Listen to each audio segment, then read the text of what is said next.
The salty wind whips across the coast of Japan, carrying the distant rumble of the Inagawa power plant. It's a sound that hasn't been heard for over a decade, ever since a monstrous tsunami silenced it in 2011. Back then, the ocean's fury exposed the dark side of nuclear power. Now, a different kind of tension crackles in the air. Inagawa is waking up. After years of work, the plant is like a sleeping giant, fortified with towering walls to shield it from the ocean's rage. Inside, engineers work tirelessly, checking the intricate veins of pipes and the mighty reactor core. This isn't just a restart, it's a gamble on a grand scale. Japan craves energy. It needs a bottomless pit. Fossil fuels are expensive and dirty, and while solar and wind panel whisper promises, they can't fill the gap right now. But is it enough? People in Japan are divided. Some see nuclear power as a necessary evil, a reliable source of energy to keep their lives humming. Others fear a return to the dark days, the shadow of the Fukushima hanging heavy over them. This is Japan's gamble with nuclear power.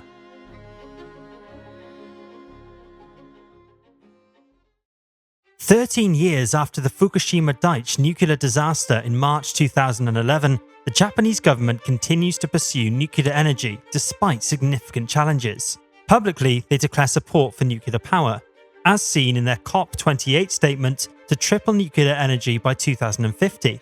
However, behind the scenes, Japan is struggling to reintegrate nuclear power into its energy policy. Since 2018, nuclear power has contributed only 5 to 8% of Japan's electricity. The goal to reach 20 to 22% by 2030 seems increasingly unattainable. Japan's nuclear reactor fleet, once 54 strong and the third largest globally, is now down to 33, with 2 more under construction. Restarting these 35 reactors is essential to meet the 2030 targets, but only 27 are currently undergoing safety reviews. Even if all pass, they would only supply about 14% of the country's electricity by 2030, falling short of government goals. Progress on reactor restarts is slow. By early 2024, only 12 reactors are back in operation. Delays continue, such as the postponed restart of Inagawa plant's second reactor from May to September 2024 due to additional safety construction. Similarly, the second Tokai reactor is expected to finish safety work by September 2024, but timely completion is uncertain. Overall, the number of operational reactors is likely to increase only slightly in the near future. But before we move to the 2011 disaster in detail and why Japan has been hesitant with nuclear power, we should talk about the pros and cons of nuclear power.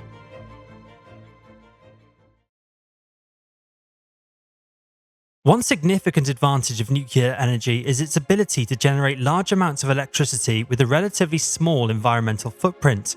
Unlike fossil fuels, nuclear power plants do not emit greenhouse gases during operation, making them a cleaner alternative for reducing carbon emissions. This is crucial for Japan, which aims to cut its greenhouse gas emissions to combat climate change. Additionally, nuclear power can provide a stable and reliable energy source, unlike some renewable sources that are dependent on weather conditions. For an energy importing company like Japan, increasing domestic energy production through nuclear power can enhance energy security and reduce dependency on imported fossil fuels. However, nuclear energy comes with notable disadvantages. The most significant is the risk of nuclear accidents, as evidenced by the Fukushima Daiichi disaster. Such accidents can have catastrophic consequences, including long-term environmental damage, health risks from radiation exposure, and significant economic costs for cleanup and compensation. These risks make the public and policymakers wary of expanding nuclear energy. Another disadvantage is the high cost of building, maintaining, and decommissioning nuclear power plants. The initial investment for constructing a nuclear power plant is substantial, often running into billions of dollars. Furthermore, the costs associated with ensuring safety and dealing with radioactive waste are ongoing and significant. Japan's experience post-Fukushima shows the financial and logistical challenges of maintaining and upgrading existing reactors to meet stringent safety standards. Moreover, the problem of radioactive waste disposal remains unresolved. Nuclear power plants generate spent fuel, which remains hazardous for thousands of years. Finding long-term storage solutions for this waste is difficult and contentious. Japan faces significant challenges in this area. as it has limited space and strong public opposition to strong radioactive waste. Japan's struggle to restart its nuclear reactors also underscores issues with regulatory and public acceptance. Since the Fukushima disaster, stricter safety regulations have been implemented, requiring extensive safety reviews and upgrades for reactors to restart. While these measures are essential for preventing future accidents, they slow down the process of bringing reactors back online. Public opinion in Japan remains deeply divided on nuclear energy, with many people opposing its use due to safety concerns. This societal resistance further complicates the government's efforts to increase nuclear power's share in the energy mix.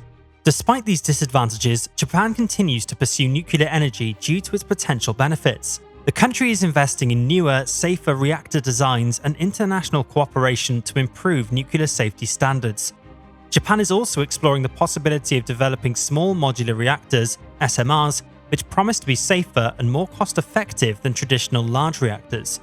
These efforts reflect a commitment to balancing the benefits of nuclear energy with the need to address its risks. So, with this discussion, we take you to the real issue here.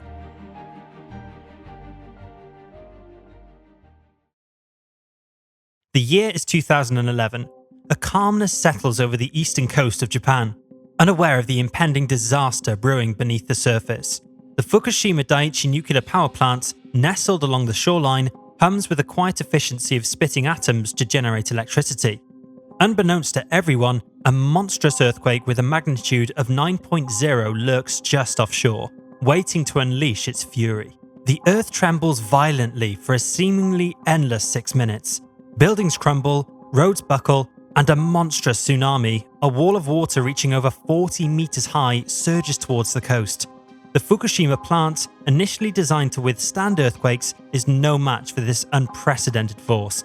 The tsunami slams into the facility, crippling backup generators and disabling crucial cooling systems for the reactors. Inside the reactors, the process of nuclear fission continues, even after the shutdown, but without cooling water, the reactor cores begin to overheat.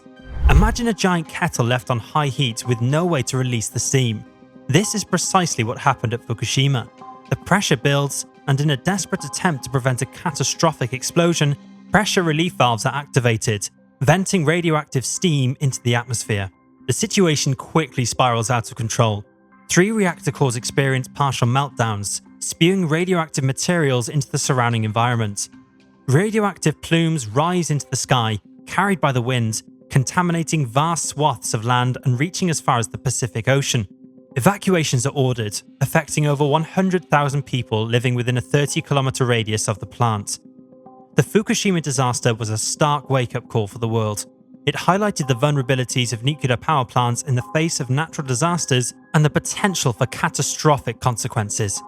However, Japan faces a significant challenge as it is a resource-poor nation, heavily reliant on imported fossil fuels like oil and natural gas.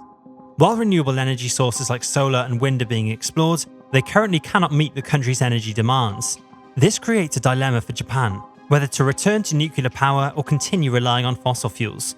Restarting nuclear reactors could provide a stable and reliable source of energy, reducing dependence on imported fuels.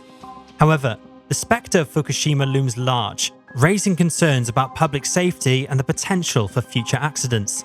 The disaster has left a lasting impact on the public's perception of nuclear energy, making it difficult for the government to gain widespread support for restarting reactors. Continued reliance on fossil fuels would exacerbate climate change and expose Japan to fluctuations in global energy prices. This path is not sustainable in the long term, as it contributes to environmental degradation and leaves the country vulnerable to the volatility of the global energy market. Japan's commitment to reducing greenhouse gas emissions also necessitates finding alternatives to fossil fuels. The decision to restart nuclear reactors in Japan is a complex one, with no easy answers. The Onagawa power plant, fortified with towering seawalls and upgraded safety features, serves as a test case for the future of nuclear power in the country. But Japan's decision to release treated radioactive water from the Fukushima plant has sparked international concern, particularly from neighbouring China. China views this move as a gamble with the health of the global marine environment and neighbouring countries.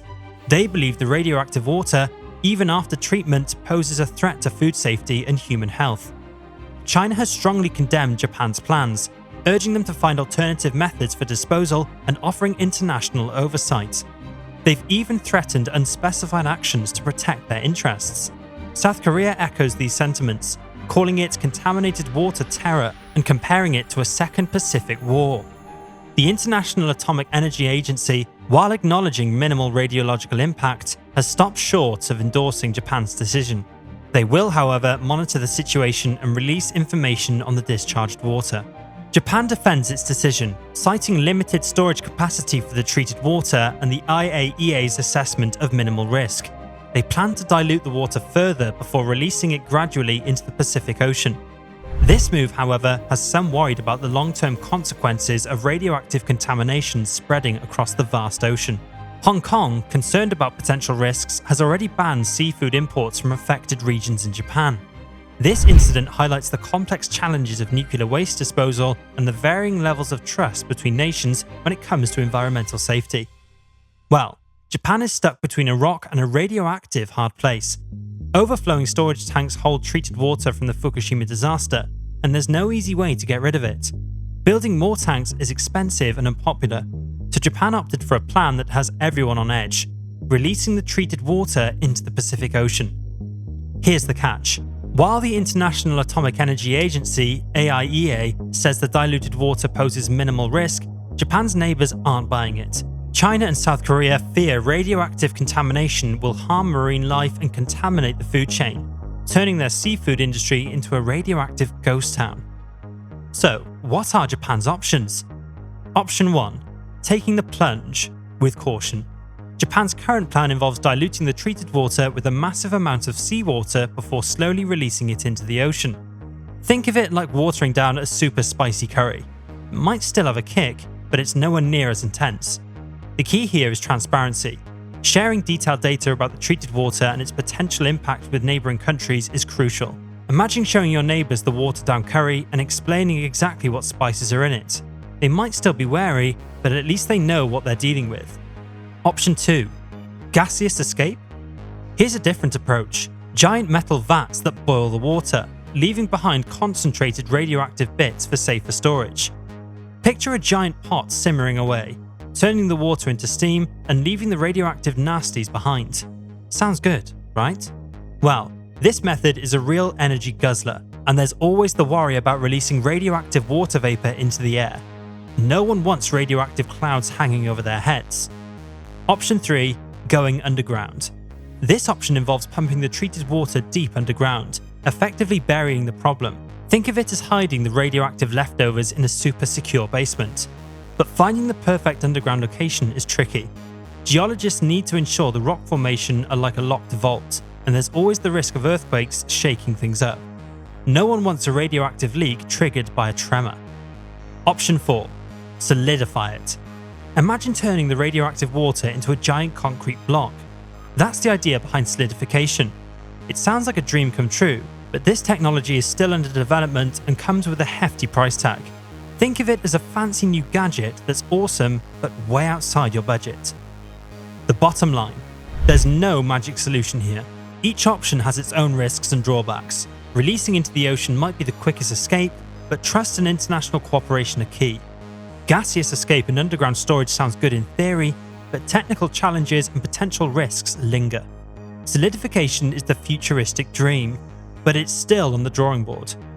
Japan's decisions will have ripples across the globe. Choosing the safest and most transparent path requires careful consideration, international collaboration, and a commitment to protecting the environment for generations to come. It's a tough call, but by exploring all options, Japan can find a solution that doesn't turn the Pacific into a radioactive soup.